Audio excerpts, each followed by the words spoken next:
Yo, what's up, incredible Earthlings? Hold it right there before you even think of walking away. First, let me start by thanking you for clicking this video. You have proved yourself to be indeed a lovely soul, full of good vibes, just like we here are all about. Second, let me put you up to speed of what we are all about here, what we do every day, which is generally good vibes, spreading love, unconditional love to all humans across the whole world. And because of that, we shall be reacting together to a vast variety of videos, all with the intentions of trying to understand how humans live in different places of the world and spread honesty, peace, good vibes, and forgiveness. Straight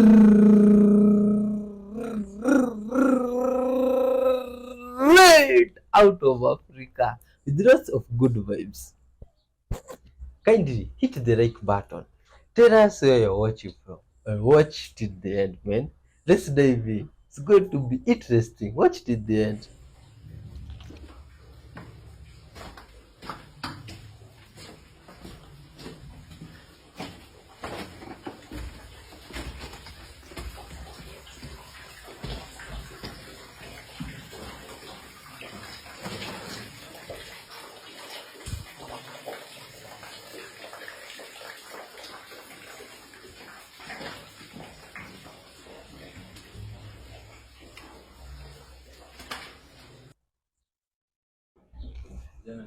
Ah, look at this, man.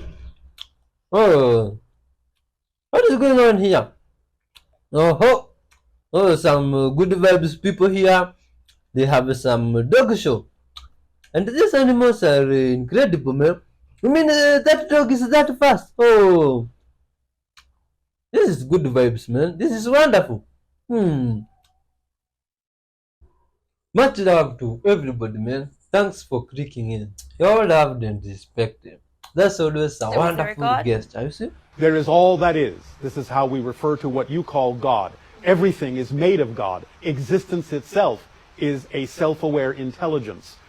Everything is made of God. There's nothing else to make anything from. It is all that is. Can you tell me about creation? About how it all began? It didn't begin. Existence only exists. It is what is. It is not subject to the idea of time. Time is subject to it. So existence itself has no beginning and no end. I know that is sometimes a challenge to wrap human minds around, but nevertheless, that's the way it is. Existence has one quality, existence. It doesn't ever become non-existent, because everything that will ever not exist already fills up non-existence. By its own definition, non-existence doesn't exist. That's its quality, to not exist. So that which exists cannot become non-existent.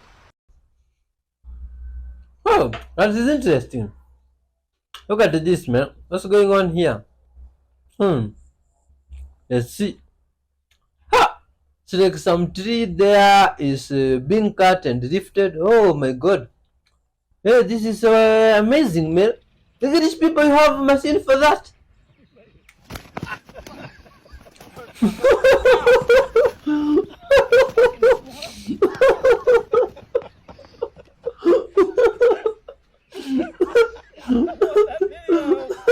at the graveyard at night.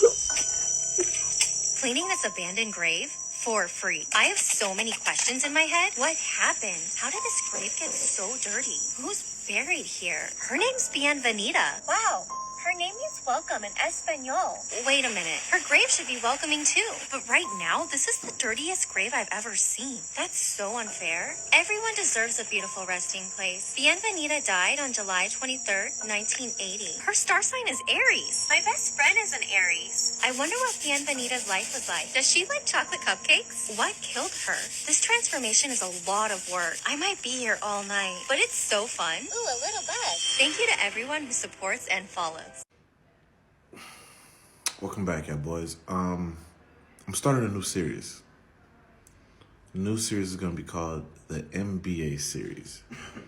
No, I'm not talking about a master's in business administration. It's called Moon Blanc Activities. And what's being shown right here is prime example of Mont Blanc activities. Cause why are you at a grave site cleaning it up that's not yours at night, eating cupcakes? You don't even know that person. Only thing, I say this all the time, only thing Mont Blanc's scared of, y'all know the rest. What happens to your filleted fish on the bottom of the river? Let's find out.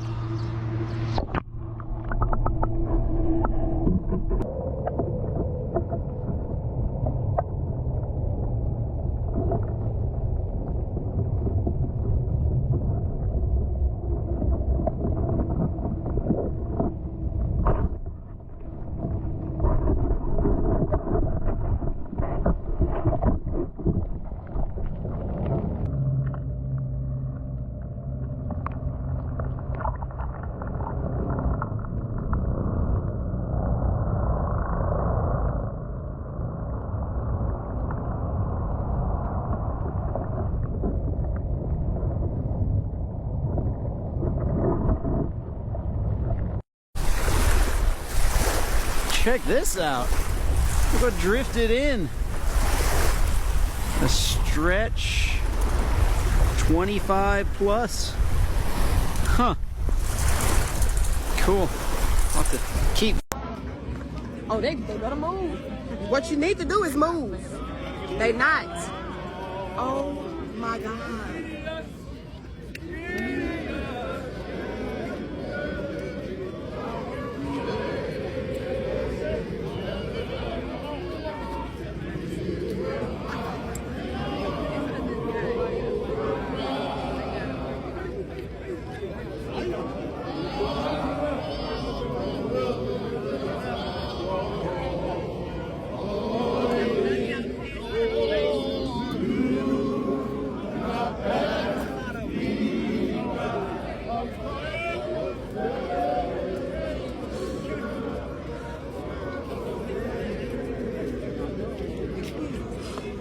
Yes, ma'am, I'm there.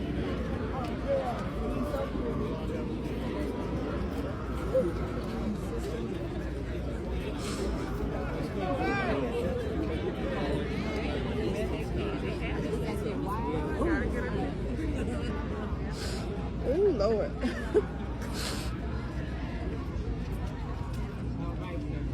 Ooh.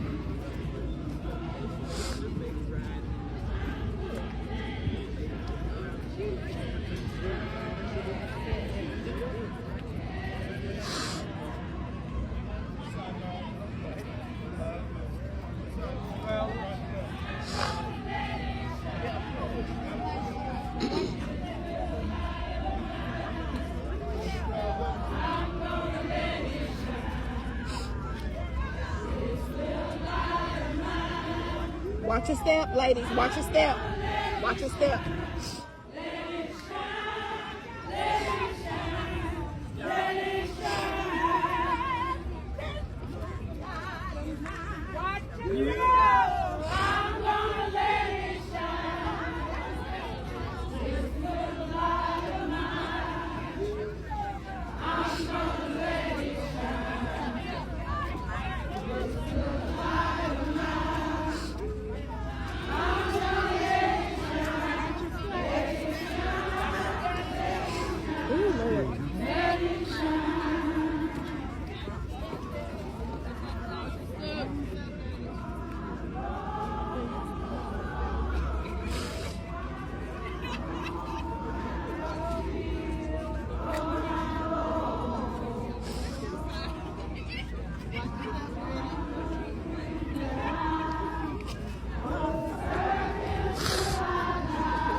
afadhali ziharibike.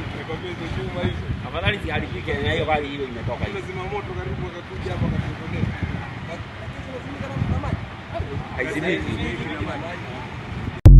Well, there's a lot of crazy stuff going on in this world. Good people. Looking but over Google Earth, I found this thing in the desert. Is it a cave? Is it a sinkhole? Is it some kind of secret portal to the center of the earth? Well, I went to go find out.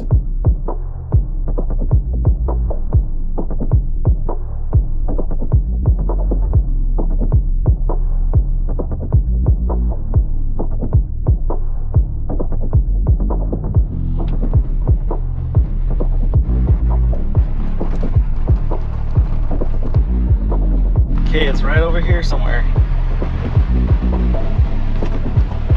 Going to continue on by foot for the last 100 yards or so. So as I'm driving out to this place, I am all alone. Oh, I can see it right there. There's no other cars, there's nobody else around. Yeah, it looks like a sinkhole or something like that. And I'm walking up to this big cave or sinkhole or something. And I see something in the bottom of this pit. Whoa.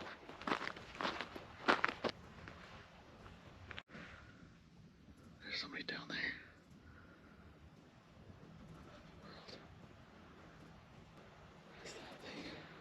And I think, what is somebody doing down there? And so I started to get a little freaked out. You know, I'm looking around for somebody's car. Or is somebody living down there and they heard me coming up, so they're like standing there trying to freak me out. I don't know what's going on, but I know that they're way down there and I'm way up here. So even if they did try to come up and, you know, and get me or something, I would still be able to get to my car in time and just get out of there, you know. That's creepy. So I was just still trying to figure it out. Plus I was thinking, like, is this like a piece of wood that looks like a person? Hello?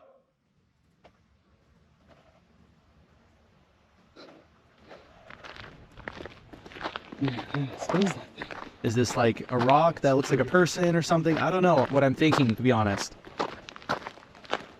And so I'm just standing at this edge trying to figure out, what is this thing and is it moving? Man, that is just really... oh, what do you think was in there? Oh my god. Oh, look at this. And some artifact here from the oh wait, this looks like some skeleton of a person, oh, that was buried with their swords and crown. Who is that guy? Oh my god.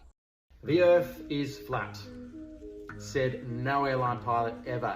You flat earthers got all excited. Let's talk about it. When we fly a long haul flight, we don't just depart and track direct for our destination. You would think that would be the quickest way of getting there. Well, it's actually not. We fly what's called a great circle. It's a curved line. A great circle is the shortest distance between 2 points on a sphere, i.e. our Earth. To prove I'm not talking absolute garbage, let's have a look at flight radar, which tracks aeroplanes in real time. This flight here, it's a long haul flight. Now, they are not flying in a straight line to their destination. They're flying a great circle. I love my job, but pilots do not want to spend any more time at work than they have to. Aim of the game is to get the passengers to their destination as quickly and efficiently as they can. We're not up there cutting hoops in the air just to log more time. I hope this video clears it up for anyone that has any doubts. Send this to your mate if they're a flat earther, and I cannot wait to see what the flat earthers have for me in the comments. Oh, you mean you can just take a selfie like that in the airplane? Oh my god. Look at this. This is serious. This is with the new telescope. What? First of all, what is this ring? And then look what happens when I zoom in. Look at this grid-like pattern behind it. What in the world?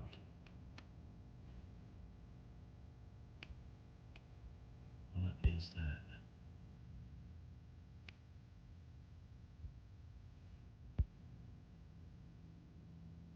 I have never seen anything like it. This is wild. What? Guys, what in the world is that? Wow. I don't even know what to say.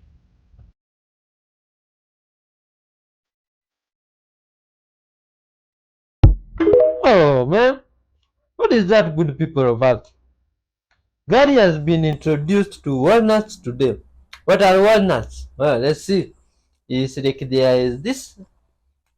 Look what this now.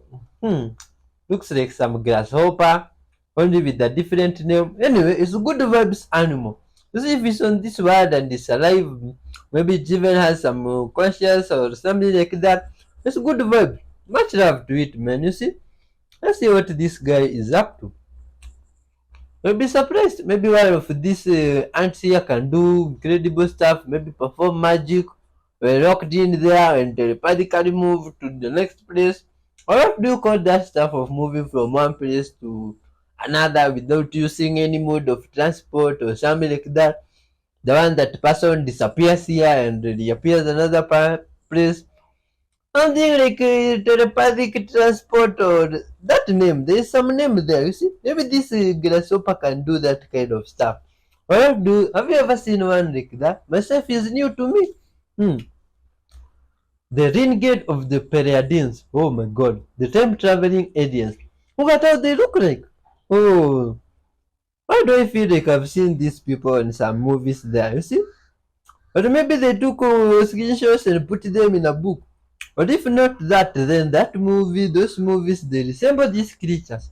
Or is this where they get the ideas? You see? Makes me really wonder. Good people of Earth, leave some comments. According to a Gnostic text called The Reality of the Rulers, the Archons have bodies that are both female and male, and faces that are the faces of beasts. Thus, they're not truly male nor female nor human nor animal. The ancients found this kind of boundary crossing to be deeply threatening, and this description of the Archons implied that they were forces of chaos, so mixed up as to be the farthest that a created being could be from God. Because the Archons had created humans in the first place, they had created humans to be extremely susceptible to their influence and to be almost unable to resist it. Only the divine spark from heaven, which had slipped into creation despite the Archons' intentions, gave people any kind of a chance of resisting the Archons' temptations. But only a few, the Gnostics, were even aware of that divine presence within themselves. And even for them, it was a tremendous ordeal to act in accordance with that presence rather than the wishes of the Archons. Most people were just the puppets of the Archons. Thus, the normal, default state of humans was literal demonic possession. The number of Archons varies across the Gnostic texts, but there are commonly said to be 7 Archons, whose identities and names vary as well.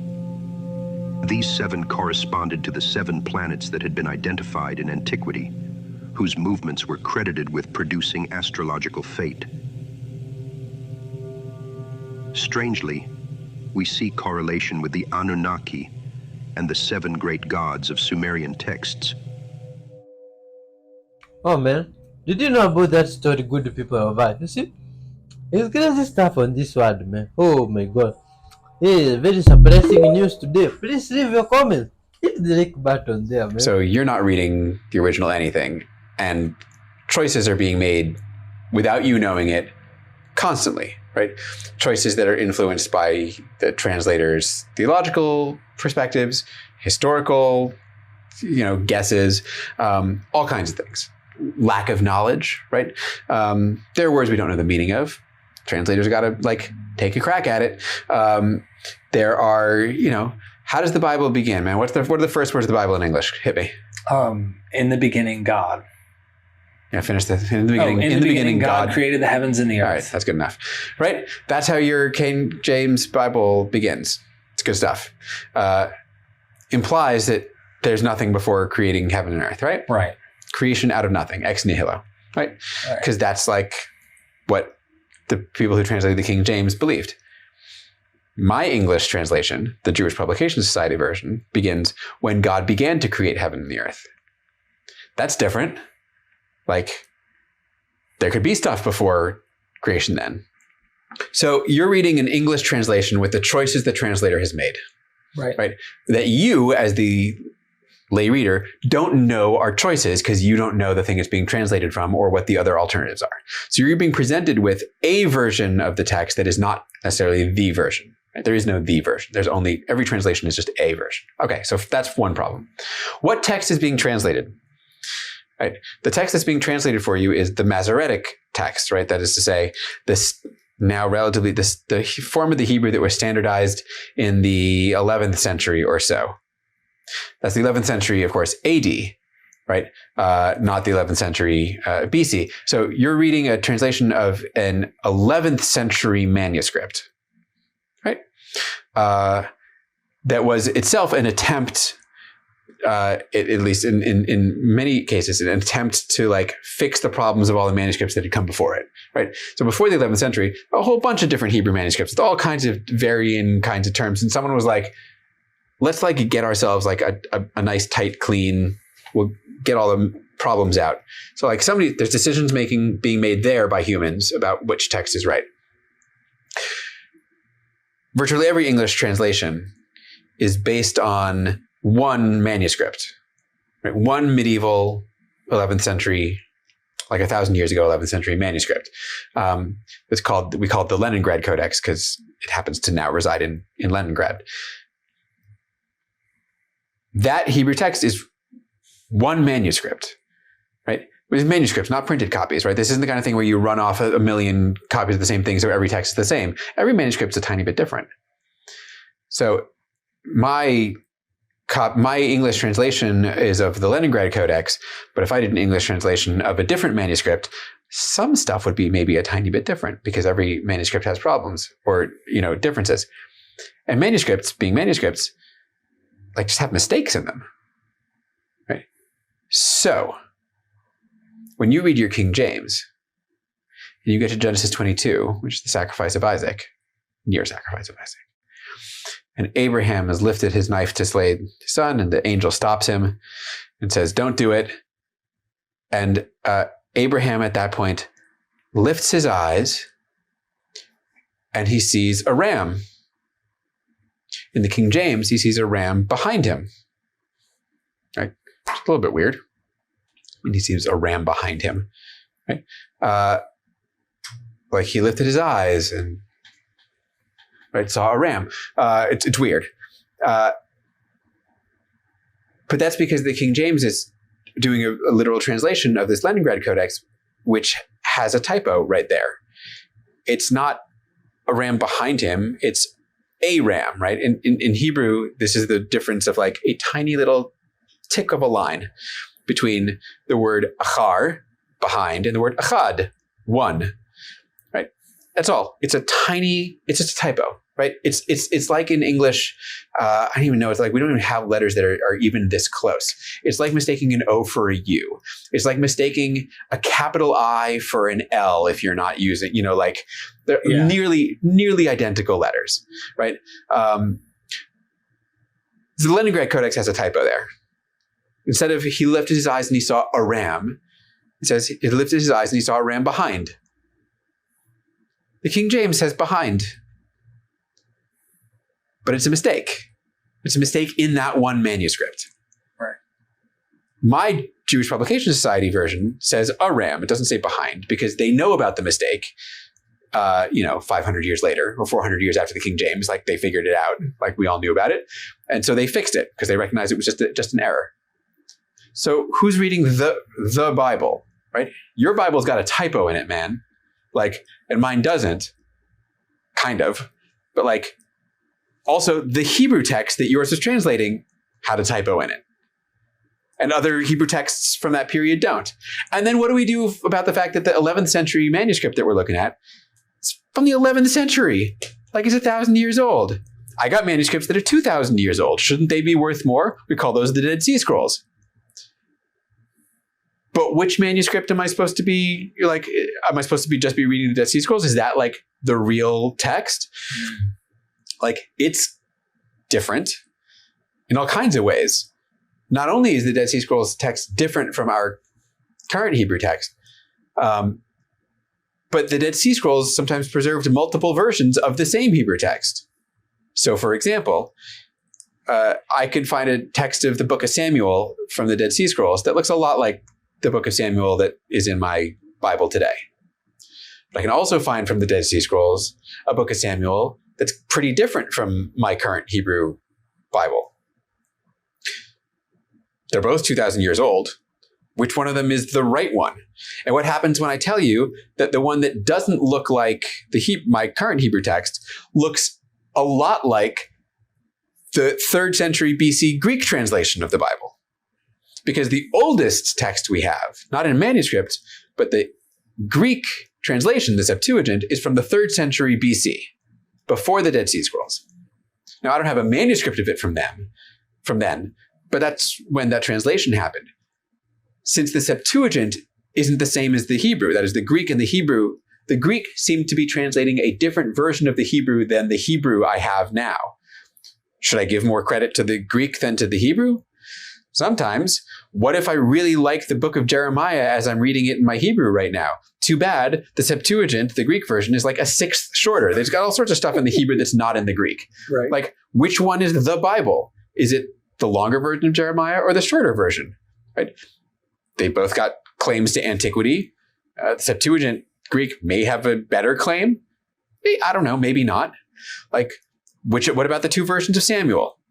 They're both equally attested at Qumran, right, at the Dead Sea community, which means those people thought that both were good. Which one's the Bible? Like, they're kind of both the Bible. Point is, when you pick up a Bible in like the pews or at home or whatever, your English version of the Bible, when you pick up the King James, you're reading, in the case of the King James, reading a 17th century translation of an 11th century manuscript of a text that was not stable even 1,000 years before that. That was a choice that was made, 1,000 years ago, but doesn't tell me anything about what they meant 2,000 years ago or 3,000 years ago when it was written, right? There's all sorts of human intervention happening along the way as people are collating manuscripts and putting vowels into manuscripts and translating them and selecting them and transcribing them and making typos and, choosing which ones they prefer. I don't know which one the Bible really is. But for you to take your version of the text that you happen to say and be like, this is the true one,